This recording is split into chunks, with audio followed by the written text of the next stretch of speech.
कुछ भाई बहन गए थे ना, किष्किंधा जाने वाले कौन कौन है, गए थे ना उस पर्वत में।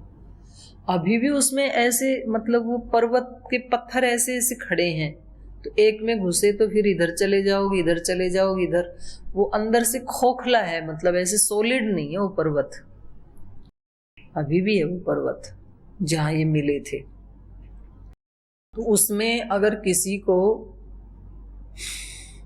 नहीं मैं नहीं कहूंगी भाई, नहीं तो कोई सुन के बोलेगा इन्होंने बहका दिया हमारे बच्चे को।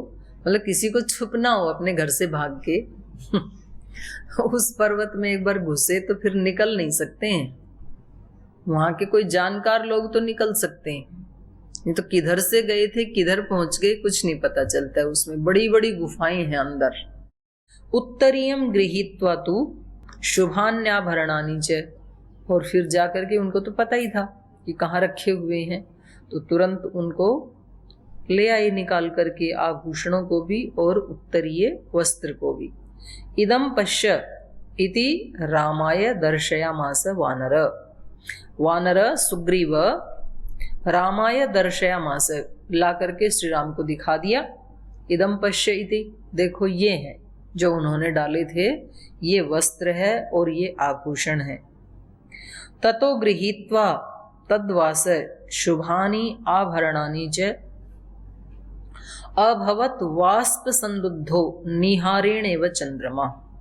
तो उस उत्तरीय वस्त्र को, तद्वासः, वास माने वस्त्र, उस वस्त्र को गृहीत्वा ग्रहण करके श्री राम शुभान्याभरणानि च, और उन शुभ आभूषणों को ग्रहण करके थोड़ी देर के लिए वाष्प संरुद्धो अभवत, आंसुओं से चेहरा ढक गया है जिसका, वाष्प से संरुद्ध हो गई है दृष्टि जिनकी, ऐसे हो गई, माने उनकी आंखों से तुरंत अश्रुपात होने लगा। जब उन्होंने उस उत्तरीय को देखा और माता सीता के आभूषणों को देखा तो तुरंत आंखों से ऐसे ही आंसू टपकने लगे जैसे निहारेण इव चंद्रमा, जैसे कभी कोहरा सा हो जाता है तो चंद्रमा स्पष्ट दिखाई नहीं देता है, तो ऐसे ही श्री राम के आंसुओं से उनका चेहरा चंद्रमा की तरह, चेहरे की उपमा चंद्रमा से की है और इनके आंसुओं से निहार की, तो इनका चेहरा ऐसे ही ओझल सा हो गया जैसे कि कभी कभी फोग से, कोहरे से चंद्रमा छुप जाता है। अविच्छिन्न अश्रु वेगस्तु, और लगातार उनके आंसू बह ही रहे थे। अविच्छिन्न अविच्छिन्न अविच्छिन्न नाश्रु वेगस्तु सौमित्रिम वीक्ष पार्श्वतः, जो उनके भाई बैठे थे पास में ही लक्ष्मण, उनको देखते हुए परिदेवयितुम दीनम राम समुपचक्रमे, दीनता पूर्वक विलाप करने लगे वो, मतलब उनको दिखाने लगे लक्ष्मण को कि ये देखो ये सीता माता के ही गहने और वस्त्र है।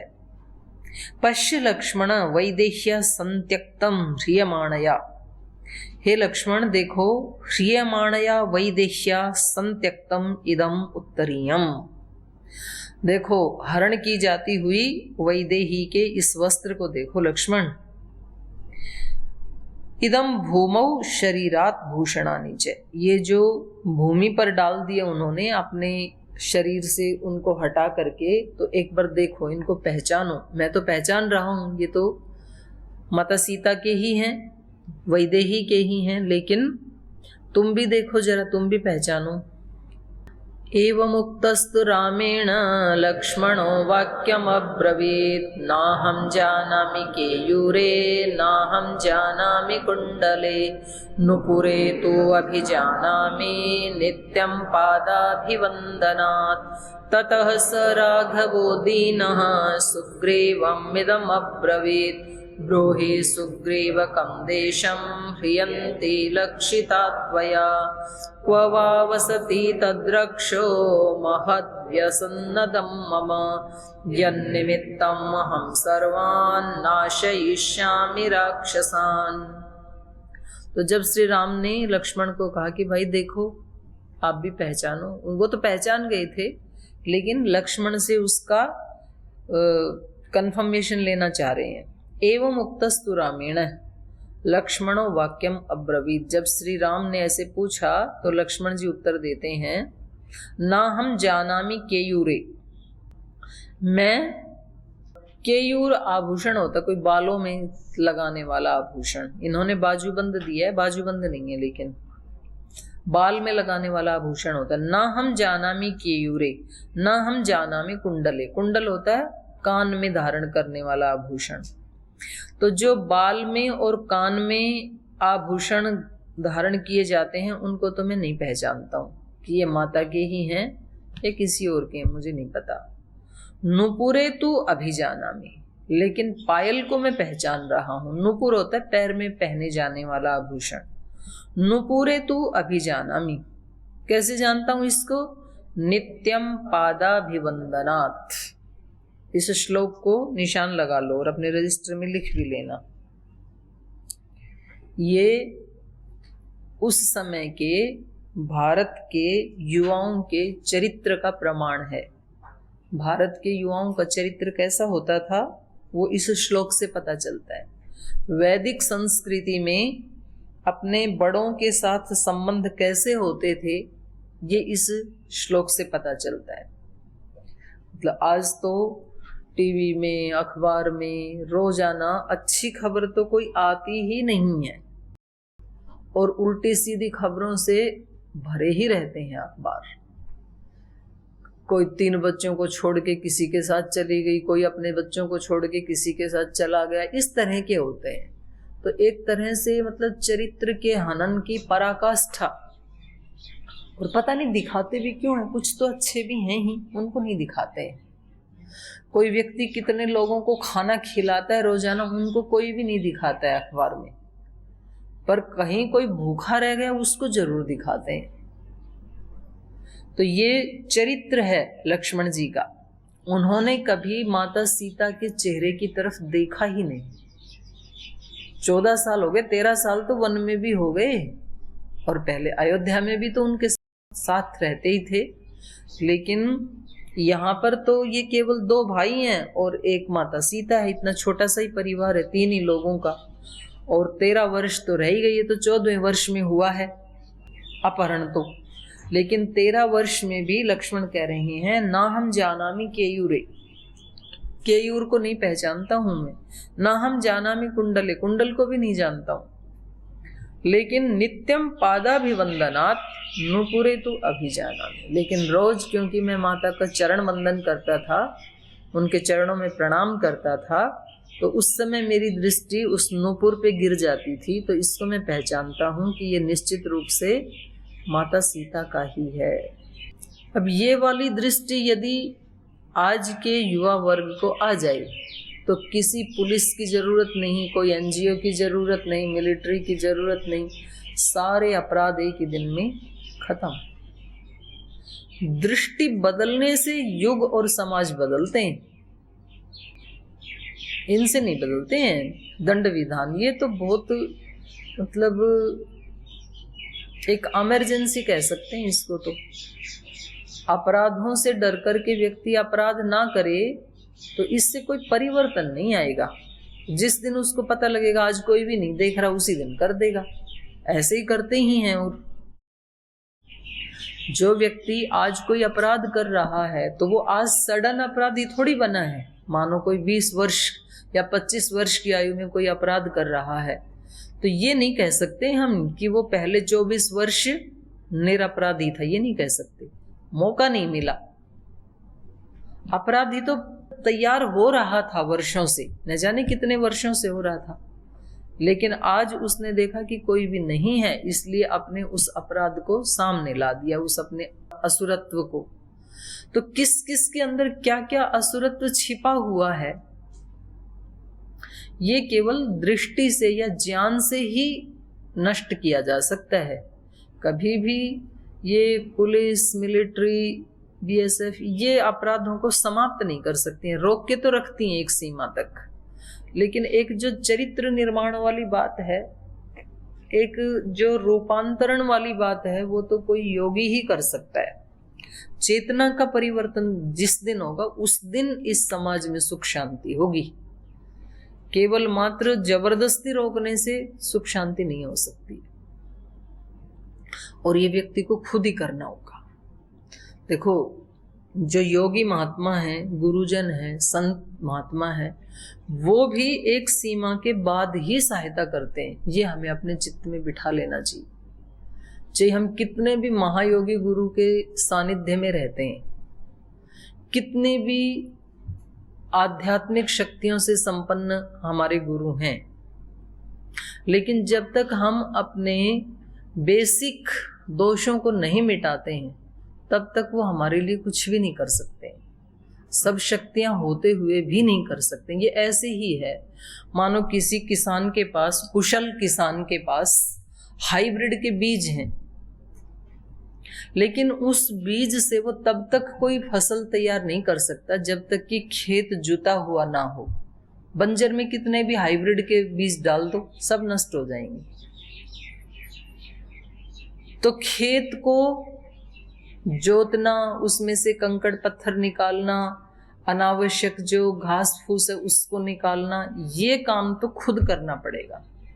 और जब वो क्षेत्र बिल्कुल तैयार हो गया, उसको बोलते हैं बाजोत। बाजोत का मतलब होता है तैयार होना। खेत अब बिल्कुल जब तैयार हो गया, अब उसमें जो भी बीज डाला जाएगा, अब सामान्य बीज डाले तो भी फसल पैदा हो जाएगी, हाइब्रिड मिल जाए तो कहना ही क्या है फिर। तो अपने ये जो सामान्य दोष हैं, इसलिए महर्षि पतंजलि जी ने भी समाधि प्राप्त करवाने के लिए सबसे पहले यम नियमों से शुरू किया। अहिंसा, सत्यस्ते, ब्रह्मचर्य, परिग्रह, शौच, संतोष, तपस्वाध्याय, ईश्वर प्रणिधान। इतना काम तो साधक को करना ही करना पड़ेगा, इसका कोई विकल्प नहीं है। अपने अंदर कहाँ आलस्य है, कहाँ प्रमाद है, कहाँ वाणी का दोष है, कहाँ व्यवहार का दोष है, कहाँ दृष्टि का दोष है, कहाँ भावनाओं का दोष है, कहाँ विचारों का दोष है, ये सारे जब तक नहीं हटाएंगे ना, तब तक कितने भी महान गुरु के पास रहें हम, कुछ भी नहीं मिलेगा। तो मूल परिवर्तन तो यहाँ से आएगा। हम सन्यासी हैं या ब्रह्मचारी हैं या सामान्य व्यक्ति हैं, कोई भी हैं, हमारे संपर्क में आने वाले जो लोग हैं उनके प्रति हमारी भावनाएं कैसी हैं? सहयोग की भावना है या न्यूट्रल भावनाएं हैं, भाई ना दोस्ती है ना हमारा वैर है किसी से, या अत्यंत प्रीति का भाव है, या अत्यंत सहयोग का भाव है, या अत्यंत विरोध का भाव है, या अत्यंत द्वेष का भाव है, या सामान्य द्वेष का भाव है, या घृणा का भाव है। कहाँ हैं हम? ये तो खुद को ढूंढना पड़ेगा, और जहां कहीं भी हैं वहां से आगे कदम तो बढ़ाना पड़ेगा। ये हमें ही करना पड़ेगा, कोई भी नहीं कर सकता हमारे लिए, और इसी जन्म में ही करना पड़ेगा। क्योंकि आज यदि मनुष्य जीवन का सदुपयोग नहीं किया तो अगली बार मिलेगा या नहीं मिलेगा, क्या गारंटी है? हो सकता है कि मिले ही ना अगली बार। अब की बार यदि हमने किसी वस्तु का, किसी ने हमारे को गिफ्ट दी, कोई बहुत सुंदर पेन दिया लाखों रुपए का, और हमने उसको तोड़ के फेंक दिया नाली में, देने वाला व्यक्ति दोबारा देगा वैसी गिफ्ट?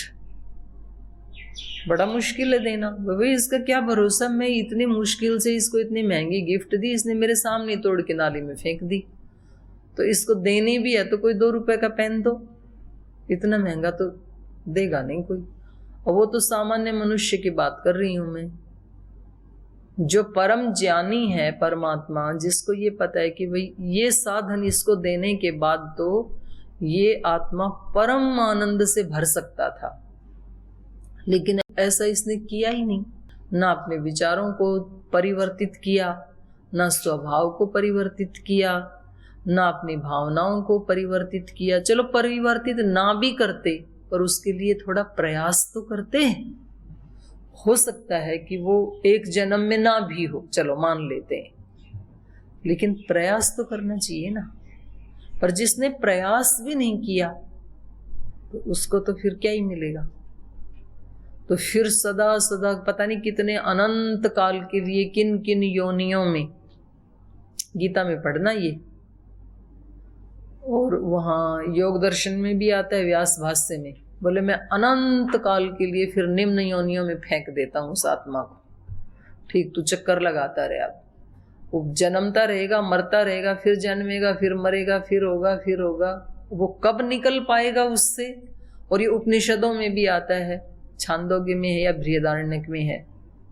बोले एक बार जब चला गया ना औषधि आदि में और वनस्पति आदि में, मनुष्य से इतर योनियों में, अब वहां से जीव को निकलने, और ये वेदांत में भी आता है 4th अध्याय में, तो सारे शास्त्र तो झूठे नहीं हो सकते।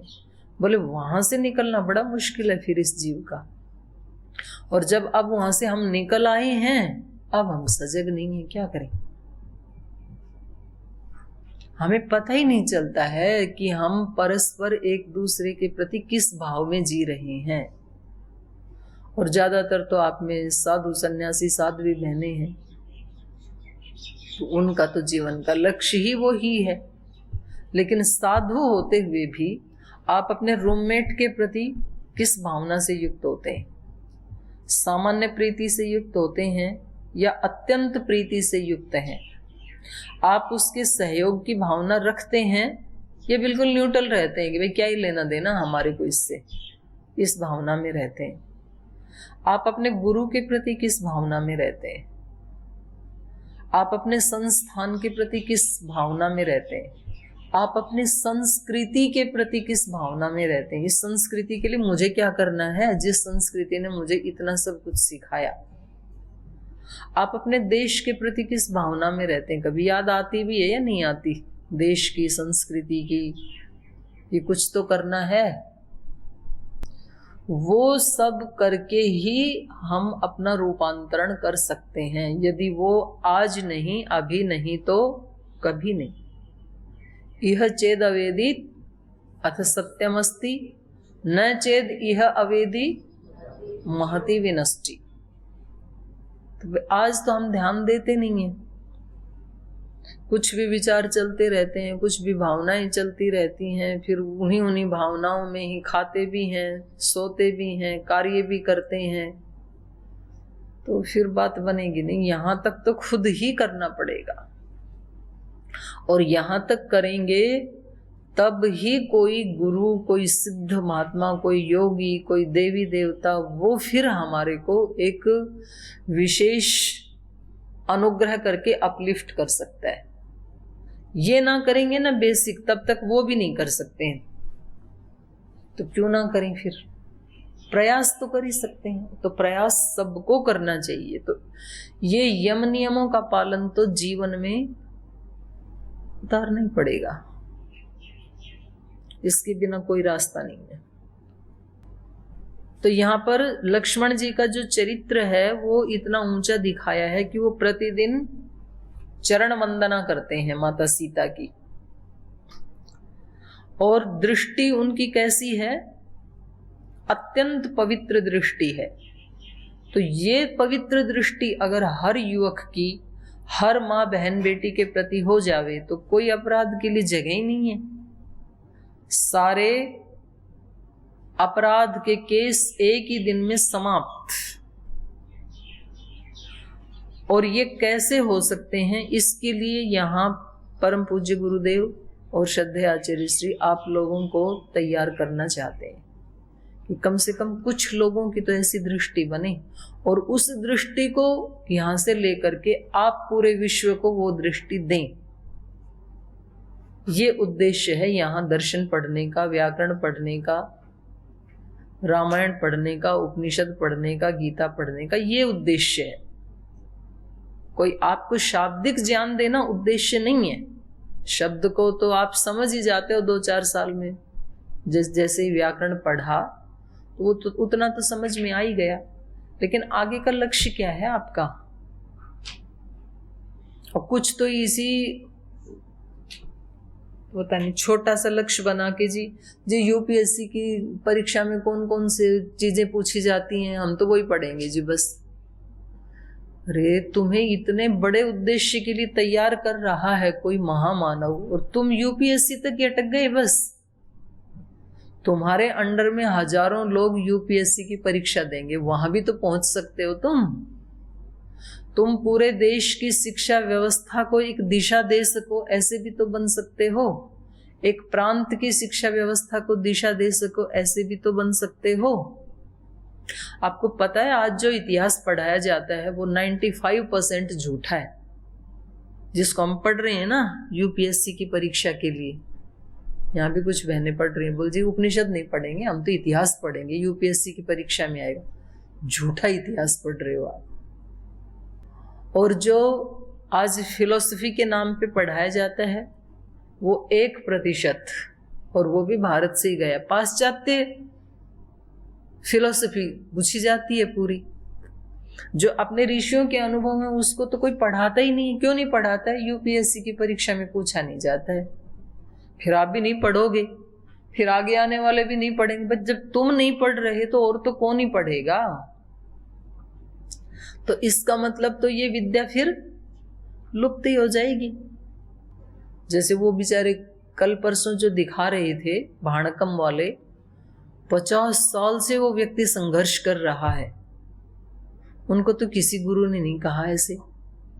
खाने के लिए लाले पड़ रहे बेचारे के पास, खुद खाने को दूसरों को खिलाने के लिए खर्चा नहीं है, लेकिन तो भी निरंतर एकजुट भगवान को अपना आश्रय मान के लगा हुआ है 50 साल से। 50 साल के बाद भगवान सुध लेता है, किसी एक ऐसे योगी से मिला देता है, बोले आज से तेरा सारा खर्चा हम करेंगे। और बहुत जल्दी ऐसा अवसर आएगा, ऐसे जो लोग होंगे ना जो इन संतों की, आर्ष ऋषियों की विद्याओं को जानने वाले होंगे, उनको भारत नहीं पूरा विश्व खोज खोज करके लेके जाएगा अपने। आज किसी को ये शाब्दिक ज्ञान की आवश्यकता नहीं है, आप चक्कर में ना रहो। गूगल के माध्यम से सब जानते हैं।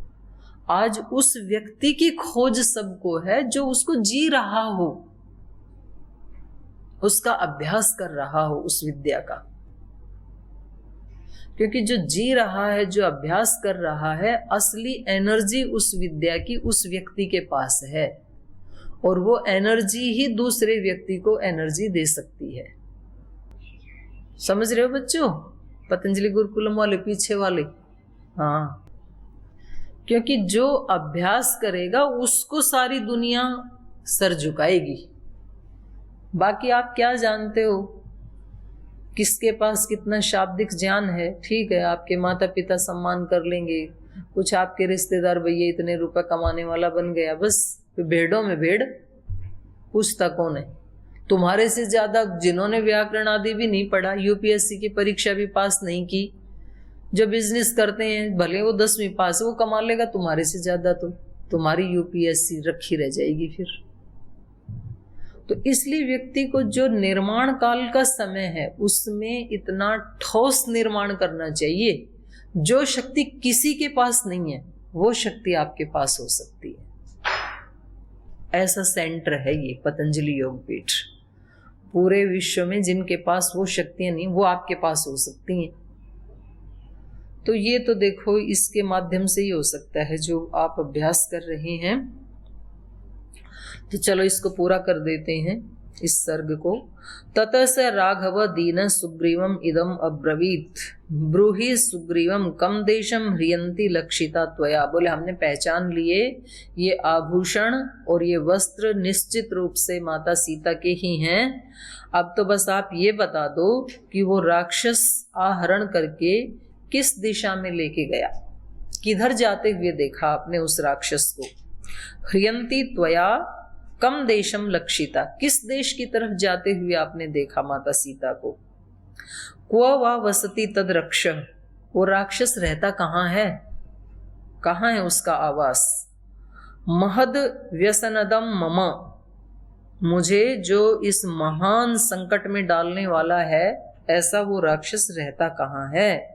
यन निमित्तम अहम सर्वान नाशयिष्यामि राक्षसान, उसने जिस संकट में मुझे डाल दिया है ना, उस संकट के निमित्त से, माने सीता का अपहरण जिसने किया है, इस निमित्त से सर्वान राक्षसान नाशयिष्यामि, मैं एक को नहीं पूरे राक्षस कुल का ही नाश कर दूंगा, ताकि आगे भी कोई ऐसा ना बचे जो इस तरह का अपराध करने वाला हो। तो आप बस मेरे को एक बार दिशा बता दो कि वो दिशा कौन सी है। अब ये तो बाहर के राक्षसों की बात है, हमें स्वयं से स्वयं को भी ये बात बोलनी चाहिए कि मेरे कौन कौन से मेरे अंदर त्रुटियां हैं, दोष रूपी राक्षस हैं। बस एक बार ये शास्त्र, ये गुरुजन मुझे दिशा बता दें, फिर तो चुन चुन के एक एक का नाश कर दूंगा। तो फिर हम श्री राम के ही प्रतिरूप बन जाएंगे। तो ये पंचम सर्ग यहाँ संपन्न होता है और आज का समय भी संपन्न हुआ। आज यही विराम लेते हैं।